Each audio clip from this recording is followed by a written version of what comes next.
Hi guys, welcome back to the Cat Scrappiness YouTube channel. Today's card is going to feature the Stewart the Sloth stamp set, and also I will be using one die set, and it is the Crafter Essentials Fall die set, and this one comes with the moon, scarecrow, fence, pumpkin, bat. I'll be using the tree, the banner die, and also that cover plate. So let's get on with the coloring.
So now I'm using that mini die there with the leaf on top, and at the very bottom I'm going to start doing grass coloring. So right now I'm just taking the Copic marker and I'm doing light flicks starting from the bottom and then flicking it upwards, and then I just go back and forth with different colored green markers, and I just want to get a nice blend. I add a little bit of dots with the darker color YG67, and then I go ahead and add another color YG63, again doing flicks starting from the bottom and flicking upwards. I add another color.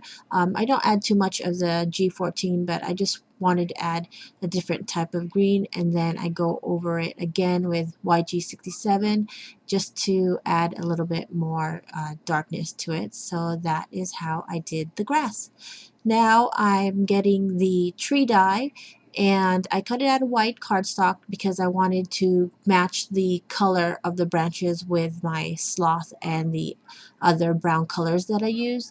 So I initially went with, I believe this was E37, and it wasn't quite dark enough, so then I went with a darker color, and I think this is E29, and then I add a little bit of wood grain detail with the Copic marker E49. I basically drew squiggly lines to imitate wood grain. So yeah, here's the E49, and there you can see I do little squiggles there. It's going to be covered up by the leaf images that we colored earlier, so it's not really a big deal, but yeah, I wanted to kind of make it look realistic. So there is the sentiment hang in there from the stamp set, and I used the banner die in the Crafter's Essentials set, and I went ahead and just stamped it with Memento ink. I'm not going to be using the full die, so I'll end up trimming it later. But here is the tree die, and I cut one branch off because I'm going to place it somewhere else to make it a little bit more full up top. So I go ahead and cut it off on the bottom, and I lay it on the card. Here is our cute little sloth Stewart, and I'm going to place him at the bottom as if he's hanging off the branches, and I'm just using some Zig liquid glue pen to adhere all of the images. So that's where he goes, and then here's the sentiment. I just go ahead and wanted to adhere it right away. There's the butterfly that we colored earlier, and I placed the butterfly in front of the sentiment, and I have a little overhang right there, so I ended up cutting it off, and that's where the sentiment goes. So here is our extra branch piece. I lay it on top because we have that leaf cut out that I want to cover up.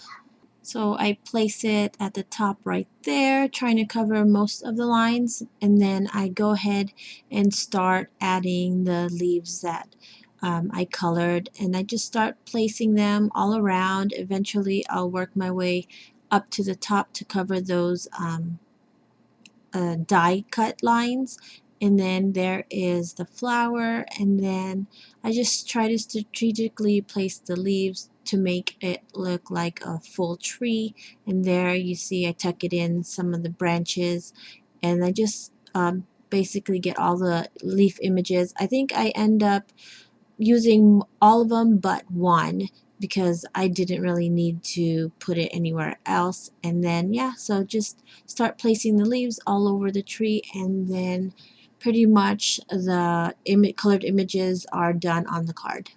So here I'm putting the last of the flower images, and the card's pretty much done. So now I'm going to adhere the panel to the base of the card with foam adhesive tape. And yeah, there is the card. I hope you guys enjoyed this video and the coloring process, and hope to see you guys soon. And also, just to let you know, Cat Scrappiness is having a New Year's bash from January 1st through the 7th, and we'll announce all the winners on January 8th, and I'll put the link in the description box below.